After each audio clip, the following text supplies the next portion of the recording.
Franck Ferrand sur Europe 1, au cœur de l'histoire. Et pour commencer cette semaine, Franck Ferrand joue les prolongations aujourd'hui sur Europe 1. Bonjour Franck. Bonjour Julia, bonjour à tous. En effet, après une semaine spéciale consacrée au mystère de l'histoire, vous avez été nombreux à m'écrire, d'ailleurs ça me fait plaisir, visiblement vous avez aimé cette semaine. Eh bien c'est un 6e mystère que je vous propose maintenant, probablement le plus impénétrable mais aussi le plus passionnant de tous. Nous allons tenter d'y voir un peu plus clair dans ce sac de nœuds qu'a été, il y aura 50 ans, le 22 novembre prochain, l'assassinat à Dallas du président John Fitzgerald Kennedy. Un assassinat officiellement considéré comme l'acte d'un tireur isolé, mais qui laisse un grand nombre de détails inexpliqués. Oui, dans le cas présent, le faisceau de faits troublants, d'incohérences, d'invraisemblances est carrément énorme, il faut le dire. Et ça me paraît rendre la fable officielle assez difficile à croire en l'état. Ce n'est pas l'avis de mon invité, André Caspi, que vous connaissez bien. Alors je suis impatient d'entendre les explications dont lui dispose.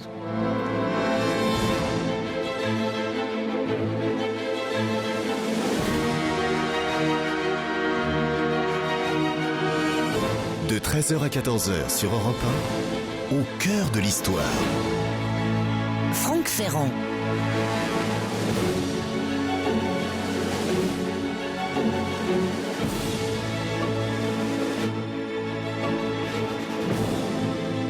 Il y a 1 an et demi, je recevais dans ce même studio Laurent Geoffrin, auteur d'un ouvrage sur la saga des Kennedy, et qui nous expliquait vers la fin de l'émission qu'à son avis, le président, en novembre 1963, n'avait pas été victime d'une conjuration. Je vous avoue que cela m'avait laissé un peu pantois. Pendant toute mon adolescence, je me suis passionné pour des livres, des articles, des émissions de télévision qui affirmaient le contraire haut et fort et qui mettaient en évidence toutes les contradictions et les insuffisances du fameux rapport de la commission Warren, ce rapport de près de 900 pages qui, dès 1964, classait l'affaire en laissant quantité de questions sans réponse. En même temps, et c'est la raison pour laquelle je n'ai personnellement jamais traité ce sujet, ni à la radio, ni en conférence, la raison aussi pour laquelle je ne l'ai pas intégré à notre semaine spéciale, le dossier est si complexe, les éléments à mettre en relation si nombreux et contradictoires, les témoignages si différents, les pistes tellement multiples, les données dont il faudrait disposer tellement inaccessibles parfois, les dernières pièces du dossier Warren seront communiquées au public en 2017, qu'on serait bien en peine de conclure à une solution définitive. Que l'assassinat de Kennedy ne soit pas le seul fait d'un tireur isolé, qu'il y ait eu un grand nombre de manipulations autour de cette affaire, manipulation directe ou indirecte, et qu'il y ait eu par conséquent des commanditaires de l'attentat, cela me paraît, pour ma part, assez probable. Mais je dois reconnaître qu'en dépit de ma grande habitude des énigmes historiques, ça fait quand même plus de 30 ans que je me passionne pour ce genre de choses, et malgré d'innombrables lectures sur le sujet, je reste incapable à ce jour de vous fournir une version cohérente et complète du drame, et que pour moi ce dossier laisse une place importante au doute. Ce qu'il faut rappeler d'entrée de jeu, c'est que la commission Warren, heureusement pour la démocratie américaine d'ailleurs, n'a pas été la seule à mener officiellement une enquête sur l'attentat de Dallas. Ont aussi travaillé sur le sujet le procureur général Ramsey Clark en 1968, c'est-à-dire après le départ de la suspecte administration Johnson, la commission d'enquête présidentielle nommée par le président Ford en 1975 sur les activités de la CIA, c'est la fameuse commission Rockefeller qui a étudié les services secrets des années 60, gravement mise en cause par le New York Times à l'époque, et surtout, en 1979, une commission d'enquête de la Chambre des représentants, le HSCA, House Select Committee of Assassinations au pluriel, car ce comité enquêtait aussi sur le cas du pasteur King. Je me rappelle la magnifique série documentaire établie aux États-Unis à partir du rapport de cet aréopage. C'était un travail d'investigation de première qualité et tout à fait digne d'exemple. Or, et c'est où je veux en venir, si les 2 premières commissions reprennent globalement les conclusions du juge Warren, tout en dénonçant les insuffisances de son rapport d'ailleurs, les conclusions du HSCA, en revanche, sont bien différentes. Ce jour-là, affirment les enquêteurs du Congrès, 4 coups de feu au moins, et non 3 comme dans la version officielle, ont été tirés sur la voiture présidentielle, 3 par le tueur reconnu, Oswald, et un 4e tiré face à la voiture. Et les conclusions sont formelles. Sans l'intervention de ce 4e tir, pour ne rien dire d'autres tirs éventuels, il serait impossible d'expliquer le parcours balistique des projectiles ayant non seulement tué le président, mais aussi blessé le gouverneur Connolly. C'est toute la question de la célèbre balle magique, vous savez, la pièce à conviction 399 du dossier, qui serait censée avoir ricoché, changé 3 fois de trajectoire, zigzagué de manière erratique avant de se retrouver providentiellement sur un chariot d'hôpital. Vraiment une histoire assez dure à gober. Il est, disent les experts de 79, il est inévitable qu'il y ait eu un tireur en avant du véhicule, presque face à la trajectoire d'Oswald. C'est donc un deuxième homme, au moins, donc une conjuration, pour ne pas employer le mot de complot, qui, vous savez, dans notre société française est devenu une sorte de gros mot. Une parenthèse à ce propos, vous savez, quand on parle de la fameuse balle magique, aux États-Unis, ça captive tout le monde ou presque, et même des gens très bien, j'en atteste. En France, les personnes dites sérieuses haussent les épaules. Pourquoi, au pays de Descartes, tout ce qui est un peu mystérieux fait-il sourire les élites ? La réponse est sans doute dans la question. J'ai bien dit au pays de Descartes. Vous l'aurez compris, sur l'assassinat de Kennedy, j'ai moins de certitudes que de doutes et aucune théorie valable à vous proposer. Plutôt donc que d'inviter un des nombreux tenants de l'assassinat commandité, j'ai préféré inviter notre grand spécialiste des États-Unis, André Caspi, dont je sais qu'il ne croit pas à la thèse d'une conjuration et dont nous allons examiner ensemble un certain nombre des questions qui sont restées en suspens. Et puis, à la fin de l'émission, je recevrai pour notre plus grand plaisir le romancier Maxime Chatham qui, lui, est convaincu de la réalité du complot. Ouf! L'histoire sur Europe 1, c'est avec Franck Ferrand. Et avec André Caspi, qui est notre invité aujourd'hui sur Europe 1, spécialiste de l'histoire des États-Unis. Il a été professeur d'histoire de l'Amérique du Nord à l'université Paris 1 Panthéon-Sorbonne, auteur de nombreux ouvrages sur les États-Unis, dont Les présidents américains, de Washington à Obama, coécrit avec Hélène Arter, est disponible chez Talendier, Franck.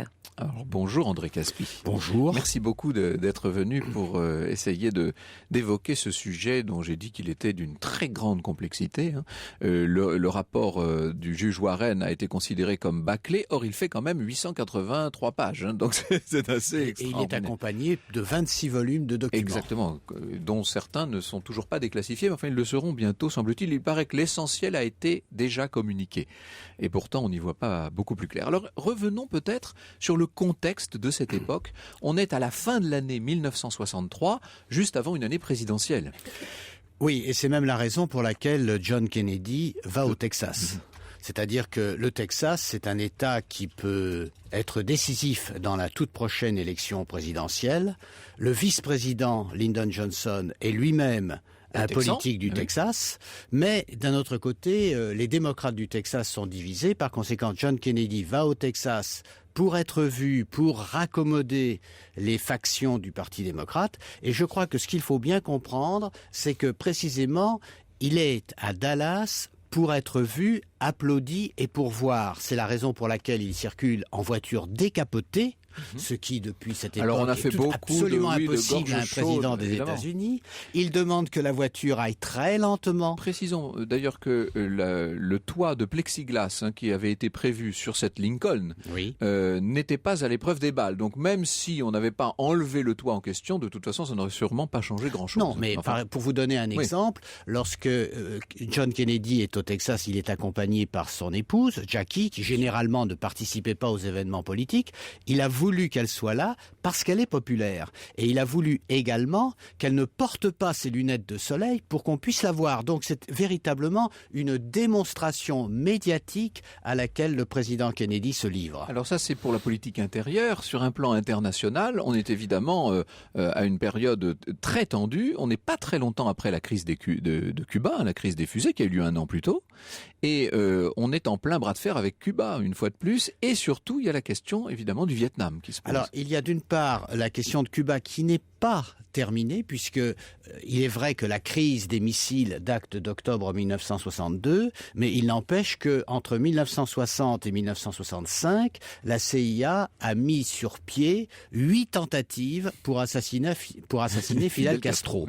Et d'autre part, au Vietnam, la question qui se pose, c'est de savoir si les États-Unis vont envoyer des renforts importants, puisqu'il y a déjà des conseillers militaires, il y a déjà des soldats américains au Vietnam, et par conséquent la décision que prendra le président déterminera si oui ou non les États-Unis entrent en guerre pour de bon contre le Viet Minh, contre les communistes du Vietnam. Le voyage devait durer combien de temps au Texas, cette tournée? Le voyage devait durer 2-3 jours. Oui. C'est-à-dire qu'il là, a on commencé, est le deuxième jour, en fait. Il a commencé la veille. C'est ça, puisque le 21 novembre. Kennedy s'est déjà rendu à Austin. Par conséquent, il vient à Dallas pour, je le répète, pour compléter en somme ce voyage médiatique dont il a besoin. Alors l'endroit où va se produire la catastrophe est très particulier puisque c'est un endroit relativement découvert et il y a la route fait comme une sorte de Z. Oui. C'est-à-dire que c'est exactement le site qu'on choisirait pour tuer quelqu'un, évidemment, hein, puisqu'il est le président va être longuement à découvert et la voiture est obligée de rouler très très lentement. Elle roule à 17 km/h et demi, a-t-on calculé à partir des images. Oui, mais je répète encore une fois que ce que veut Kennedy, c'est précisément être vu. Oui, c'est normal. Donc, ce qu'il veut, c'est que la voiture aille lentement. Il lui est même arrivé, entre l'aéroport et le point où il a été assassiné, de faire arrêter le véhicule pour descendre et serrer des mains. Il fait campagne, tout simplement. Il fait campagne, et il fait campagne à la manière dont on ne fait plus campagne aux États-Unis aujourd'hui lorsqu'on est candidat à la présidence, c'est-à-dire directement au contact avec le peuple. Il y a évidemment beaucoup de monde autour du cortège présidentiel, et soudain, alors ça va vraiment très vite. C'est fascinant de voir les images qu'on a ressassées à l'infini, on peut dire jusqu'à satiété sur toutes les chaînes de télévision depuis 50 ans. Mais ça va vraiment très vite. Certaines des personnes qui étaient là, qui ont assisté à l'assassinat, ne l'ont même pas compris tellement ça va vite. Bien sûr, parce que 3 ou 4 coups de fusil, j'allais trop vite. Disons que des coups de feu éclatent, le président est mortellement blessé, donc immédiatement la voiture démarre en direction de l'hôpital. Alors, on voit Jackie Kennedy qui monte sur le capot arrière de la limousine d'ailleurs. Hein, oui, parce qu'elle est affolée, c'est-à-dire qu'elle ne sait plus quoi faire. Et c'est un garde du corps qui la remet dans la voiture. Et d'un autre côté, elle s'est aperçue que, faut donner ce détail horrible, qu'une partie en somme du cerveau de son mari a jailli du crâne et par conséquent, elle est dans un état d'épouvante extrême. L'attentat a eu lieu à 12h30. Et alors très vite, on emmène le président à l'hôpital, hein, bien entendu, toute sirène hurlante, et à 13h, il est mort. À 13h, il est déclaré mort. Il est déclaré mort par les chirurgiens qui ont tenté de le sauver en pratiquant une opération sur la trachée artère. Et précisément, c'est cette opération qui va détruire une partie des preuves. C'est-à-dire qu'au fond, on ne sait plus s'il a été atteint par derrière ou par devant. On ne sait pas où est l'entrée de la balle. Et en même temps, il aurait très bien pu être atteint des deux côtés, c'est-à-dire à la fois par derrière et par devant. Le corps va être rapatrié à Washington, ce qui d'ailleurs est une entorse à la procédure. Mais enfin, c'est le président des États-Unis. Oui, c'est une entorse à la procédure parce qu'un homicide qui est commis au Texas doit être jugé par les autorités du Texas. Et à l'époque, un attentat contre le président n'était pas considéré comme un attentat fédéral. Par conséquent, cela relevait des autorités du Texas. Je précise que depuis, la loi a changé et que tout attentat contre un président est un attentat fédéral. Très vite, on va désigner le coupable. Il s'appelle Lee Harvey Oswald et sa tête va faire la une de tous les journaux de la planète. Franck Ferrand sur Europe 1. Et nous revenons aujourd'hui sur Europe 1, sans doute sur l'une des plus grandes énigmes de l'histoire contemporaine, l'assassinat de Kennedy, Franck. Et oui, l'assassinat du président Kennedy, c'était le 22 novembre 1963. Il y aura donc bientôt 50 ans. À mon avis, vous n'avez pas fini d'en entendre parler, mais je suis ravi que nous soyons parmi les premiers à le faire cette année, parce qu'après, évidemment, il y aura sans doute un effet de saturation. Alors, Lee Harvey Oswald est très vite livré en pâture à la presse, à l'opinion. On le désigne comme le coupable. C'est la police il faut bien dire que c'est la police de Dallas qui fait ça. Ce ne sont pas les agents fédéraux. C'est la police de Dallas, c'est-à-dire qu'il y a 2 raisons pour arrêter Lee Harvey Oswald. La première, c'est qu'un contrôle est fait pour savoir qui était dans le bâtiment d'où les coups de feu ont été tirés. Ce bâtiment, c'est une sorte de grande réserve où se trouvent les livres scolaires de l'État, hein, ce qu'on appelle le documentary. Alors, on arrive à repérer tous les participants, tous les présents dans ce bâtiment. Lee Harvey Oswald manque. Et d'autre part, un peu plus loin, Lee Harvey Oswald est arrêté par un agent de police de Dallas. Il tire sur cet agent de police, il le tue. Par conséquent, puisqu'il a tué cet agent de police et qu'il ne veut pas être reconnu, en somme, le second crime permet de comprendre le premier. Alors le site en question, c'est le Depository, pardon. Alors le problème avec cet assassinat, c'est que, en tout cas si l'on en croit les rapports qui ont été faits après ceux de Warren, la commission Warren va recueillir le témoignage d'un chauffeur qui s'appelle Jack Tatum, qui se trouvait à plus de 50 mètres, à 52 mètres exactement d'Oswald au moment de cet attentat contre le policier, et qui a vu la scène dans son rétroviseur.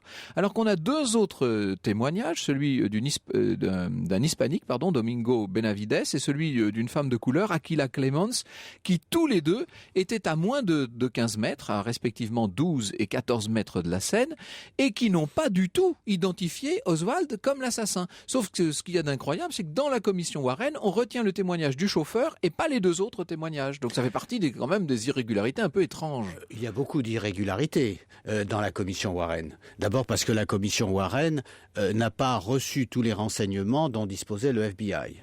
Elle n'a pas reçu non plus tous les renseignements dont disposait la CIA, bien qu'il y ait eu au sein de la commission Warren l'ancien directeur du FBI, de la CIA, c'est-à-dire Allen Dulles. Mais cela veut dire au fond que la commission Warren essaye de rassembler les différents témoignages. Et il est évident pour elle que le tireur ne pouvait être qu'au 5e étage du fameux bâtiment dans lequel sont stockés les livres scolaires, et qu'on a aperçu le bout du fusil, et que d'un autre côté, on s'aperçoit qu'il y a des liens entre le fusil et Lee Harvey Oswald. C'est comme cela que les choses se sont engagées. Alors évidemment, il y a toute une partie de faiblesse là-dedans. Au départ, les policiers, et y compris l'attorney Wade dans sa première conférence de presse, disent qu'il s'agit d'une carabine Mauser de calibre 7,65. Et puis, il s'avère finalement qu'il s'agit d'une arme italienne, Mannlicher Carcano de calibre 6,5. Alors, c'est quand même un peu étonnant, et d'autant plus que sur la célèbre photo qui va faire le tour du monde où l'on voit Lee Harvey Oswald brandir une carabine, c'est précisément une Mannlicher Carcano de calibre 6,5. Or, ce qui est étonnant, c'est que cette photo a été analysée, réanalysée, et qu'on se rend compte que les ombres sur le visage de Lee Harvey Oswald ne correspondent pas aux ombres qui se trouvent sur le sol. Elles n'ont pas la même orientation. Donc, pense-t-on, ça pourrait être un montage photographique. Quand même, tout ça se pose question. Oui, mais je crois qu'il faut aller encore un peu plus loin. La véritable raison pour laquelle on ne sait pas si c'est vraiment Lee Harvey Oswald, c'est que 48 heures plus tard, Oswald est assassiné à son tour. Oui. C'est-à-dire que le présumé assassin assassiné fait que, en fin de compte, il n'y a pas de procès Oswald. Donc il n'y a pas d'enquête qui soit approfondie, sauf l'enquête de la commission Warren. Et alors, il est assassiné par un certain Jack Ruby, qui va mourir en prison en 1967, officiellement d'un cancer. Je dis officiellement parce que ça aussi s'est mis en cause. On sait que ce Jack Ruby appartenait au crime organisé, oui. Et qu'il a déclaré à 2 enquêteurs de la commission Warren qui étaient venus l'interroger en prison qu'il craignait beaucoup pour sa vie. Là encore, c'est un peu étrange. Oh, il a dit beaucoup de choses, Jack Ruby. Il a aussi dit qu'il avait assassiné Lee Harvey Oswald pour éviter à Jackie Kennedy un procès particulièrement pénible dans lequel elle aurait été obligée de témoigner contre Lee Harvey Oswald. Mais je crois que Jack Ruby est avant tout un menteur. C'est un mafieux, disons-le. Oui, c'est un gangster. C'est-à-dire qu'il a été envoyé à Dallas par les gangs de Chicago pour monter des entreprises que la morale réprouve, mais qui rapportent beaucoup. Ce qui fait que Jack Ruby, c'est un homme de seconde main, c'est un second couteau, ce n'est pas un homme qui compte. Sauf que, il a commis un acte qui est quand même décisif, c'est qu'il a assassiné devant les caméras de la télévision Lee Harvey Oswald. Tout le monde l'a vu, ça c'est incontestable. Et je crois que ce qu'il faut bien retenir, c'est que en 1963, il n'y a pas de caméras de télévision qui filment l'assassinat de Kennedy. Les seuls documents photographiques dont on dispose sont ceux d'un caméraman amateur qui vient d'acheter sa caméra, qui ne sait pas s'en servir. Qui était un artisan tailleur du quartier. Et qui réussit malgré tout quelques photos historiques. Déterminante, sauf que une partie des photos décisives manque. À chaque fois que ce serait intéressant, ça disparaît du cadre. Oui, parce qu'à chaque fois, il y avait un arbre au milieu et qu'il n'a pas su déplacer son appareil. Mais cela veut dire en somme qu'il manque des éléments essentiels pour avoir des certitudes. Alors évidemment, tout ce que nous racontons là fait penser à un film français connu, c'était I comme Icare, vous vous rappelez, avec Yves Montand, qui était tiré bien entendu de toutes les questions que nous sommes en train de nous poser et qu'on continue, vous voyez, de se poser 50 ans après les faits. Alors dans un instant, ce que je vous propose, c'est justement d'aller faire un saut de 50 ans en arrière et d'entendre ce qui se passait ce soir-là sur l'antenne d'Europe 1. À l'époque, on disait d'Europe numéro 1. Europe Europe 1. Le récit de Franck Ferrand. Nous vous proposons maintenant un flashback il y a 50 ans et nous revivons l'assassinat de Kennedy sur l'antenne d'Europe numéro 1. Et oui, les plus fidèles de nos auditeurs ont peut-être le souvenir d'avoir entendu ce que nous allons diffuser maintenant. C'était donc sur l'antenne d'Europe numéro 1. Il était 19h55 le soir du 22 novembre 1963.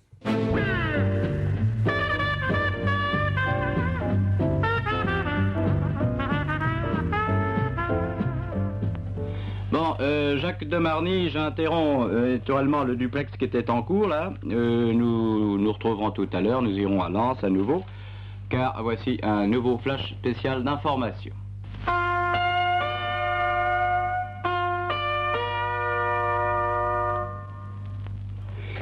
Il y a quelques minutes, nous vous avons annoncé que le président Kennedy avait été victime d'un attentat à Dallas, au Texas. Nous commençons à avoir quelques informations, quelques précisions sur les circonstances de cet attentat. Le président Kennedy, qui se trouvait en visite à Dallas, la capitale du Texas, traversait un quartier de la ville en voiture. Il était avec le gouverneur du Texas lorsque un inconnu s'est précipité vers la voiture et a tiré plusieurs coups de revolver dans sa direction.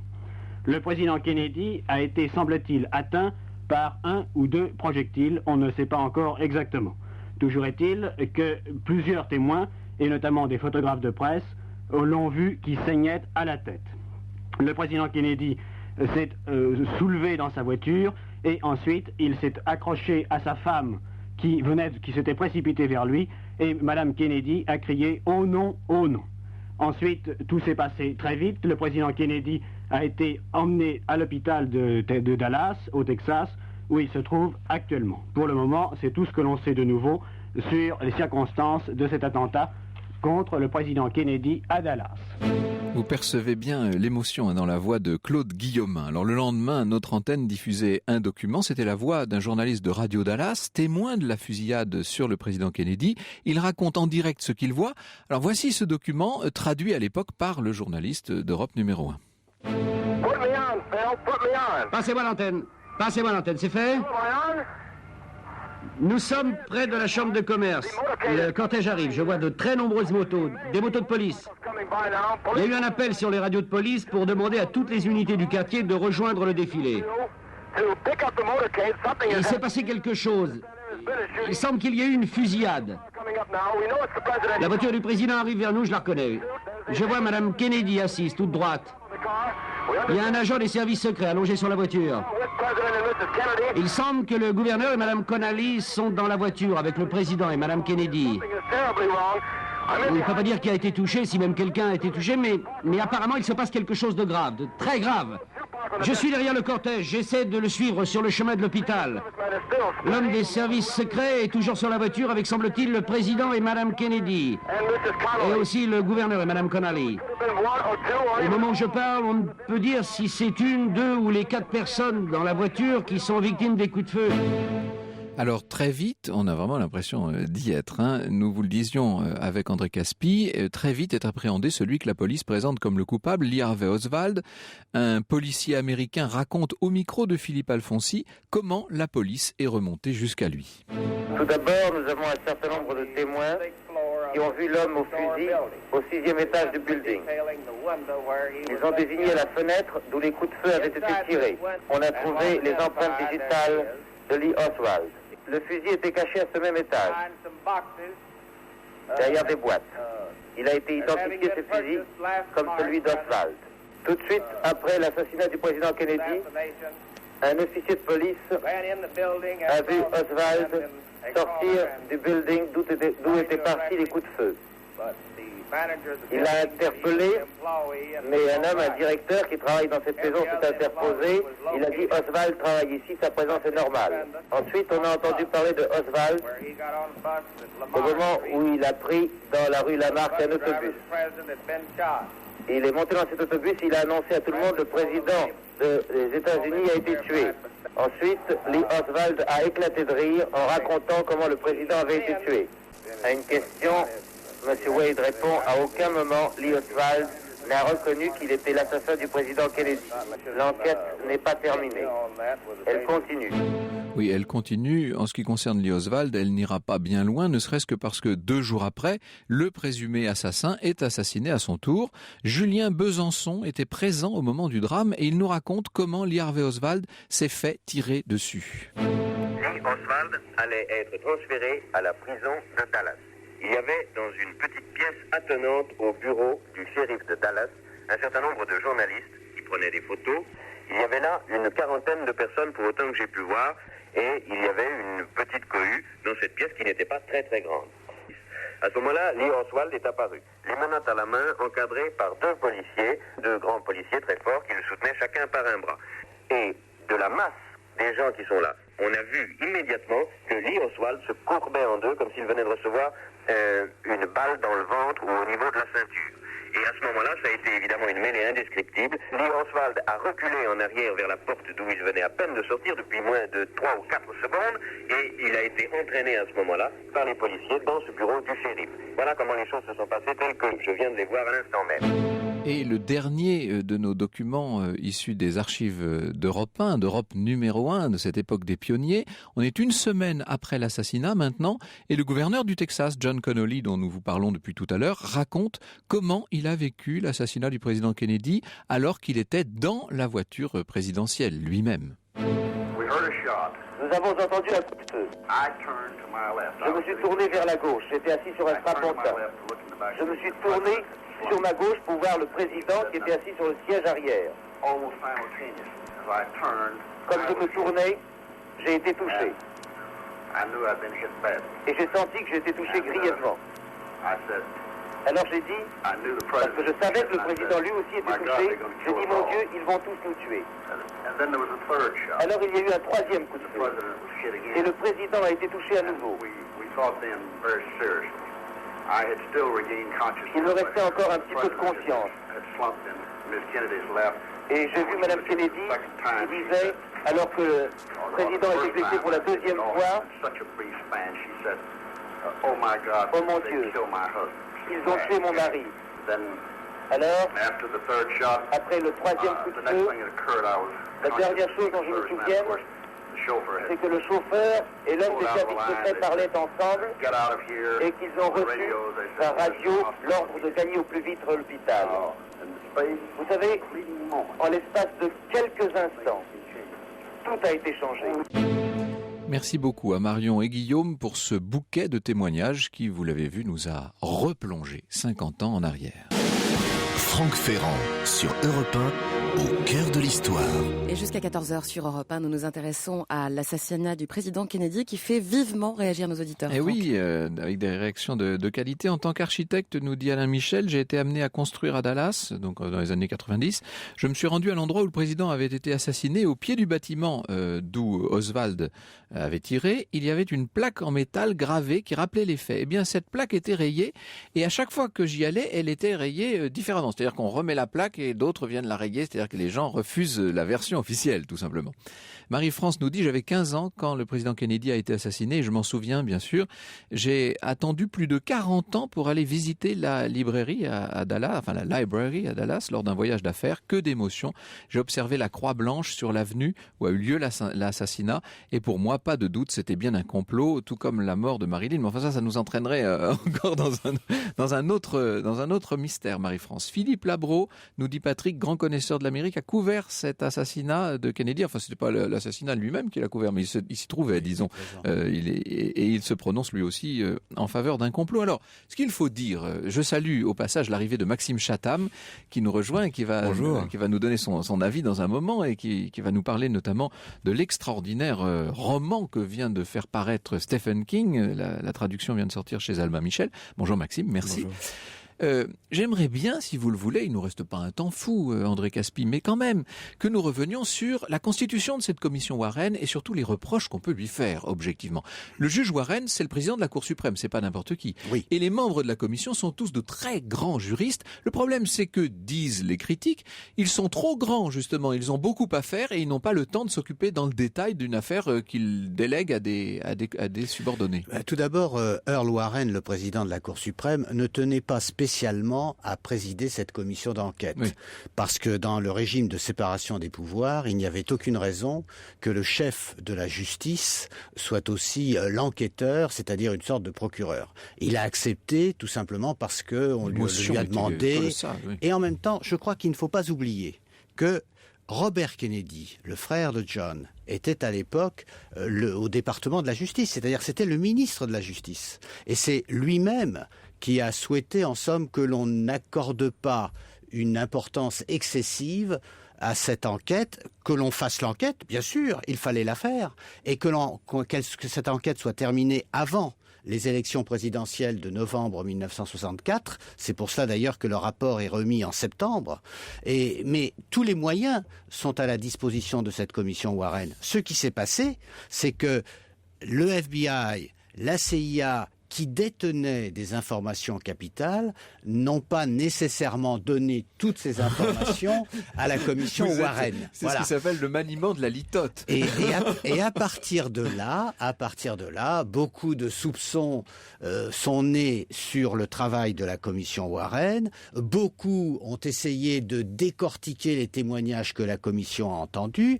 Et pour reprendre l'expression de Pierre Salinger, qui était l'attaché de presse du président Kennedy, une véritable industrie est née, une industrie qui repose sur l'idée qu'il y a un complot, qu'il y a des choses que l'on ne sait pas, qu'il faut absolument dénoncer, ce qui fait que... Industrie de l'édition notamment, etc. Oui, une industrie éditoriale, oui. C'est-à-dire que le nombre d'ouvrages qui ont paru entre 1964 et 1993, car le tout dernier date de 1993, le nombre d'ouvrages est quand même phénoménal. Parce que assassiner un président des États-Unis, ça n'était pas la première fois, c'était même la 4e.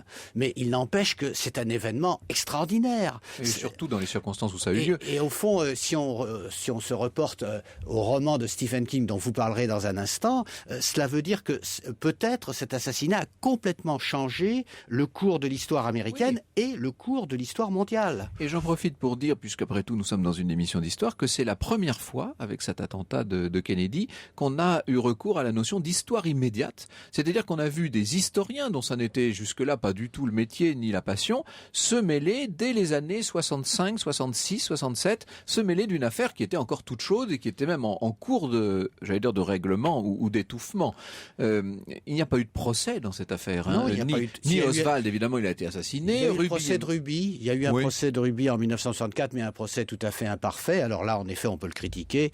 Mais à vrai dire, la justice n'a pas été directement mêlée au débat qui a suivi l'assassinat du président Kennedy. Alors il y a eu quand même évidemment des contre-enquêtes. La plus célèbre, parce qu'elle a été notamment portée à l'écran par Oliver Stone, c'est celle de Jim Garrison qui va tout seul mener sa propre croisade en quelque sorte. Oui, mais vous savez, franchement, Oliver Stone, ce qu'il raconte, ça ne mérite pas le déplacement.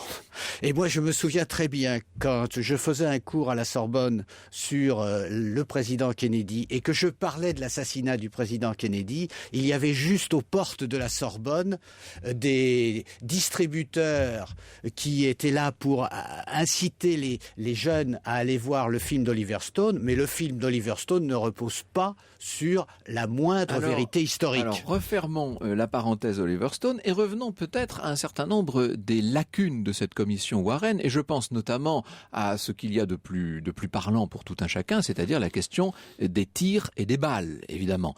Il faut savoir que dès le 22 et le matin du 23 novembre, 25 personnes se sont présentées pour témoigner spontanément. Sur les 25, 22 affirment qu'elles ont entendu des coups de feu qui provenaient d'une butte de terre située en avant, à droite du pont de chemin de fer, donc pas du tout du côté de la réserve de Livres. Et plus tard, sur 124 témoins qui ont été entièrement entendus sur la question, 92 vont confirmer ce témoignage. Or, la commission Warren décide, c'est écrit ça noir sur blanc, de ne pas les prendre en compte. Pourquoi ? Et là, on est dans toutes les subtilités du droit américain, parce qu'on ne possède pas de témoins visuels, ce sont des témoins auditifs, à l'exception tout de même d'un cheminot qui lui affirme avoir vu de la fumée dans cette direction. Enfin, il est tout seul. La commission va préférer retenir les témoignages très minoritaires, donc, seulement quelques personnes, mais qui affirment que les coups de feu provenaient donc du dépository, là, de cette espèce d'immeuble au 5e étage, parce que cette fois, on a des témoins visuels. Alors là, la commission Warren leur donne la parole. Sauf que sur ces fameux témoins, il y en a encore deux, Mrs. Walter et Arnold Roland, pour ne pas les nommer, qui affirment qu'à la fenêtre d'où ils ont vu dépasser le canon d'une arme, il y avait non pas une, mais deux silhouettes. Eh bien, la commission Warren ne retient pas non plus leur témoignage. Oui, mais je crois que dans votre démonstration, il y a malgré tout, si vous me le permettez, une faiblesse. La faiblesse, c'est que la commission Warren n'est pas la seule commission qui est enquêtée sur l'assassinat. Vous avez vous-même cité tout à l'heure la commission Rockefeller de 1975 qui a travaillé sur la CIA. Vous avez cité à votre tour la commission du représentant Louis Stokes en 1979. Oui.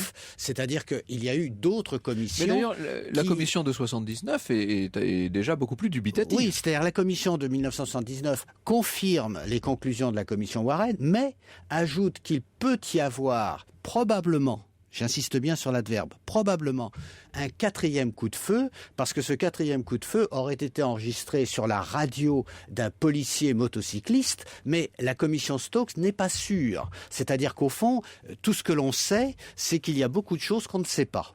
Bon, on va dire objection retenue, et je vais avoir grand besoin de Maxime Chatham pour voler à ma rescousse.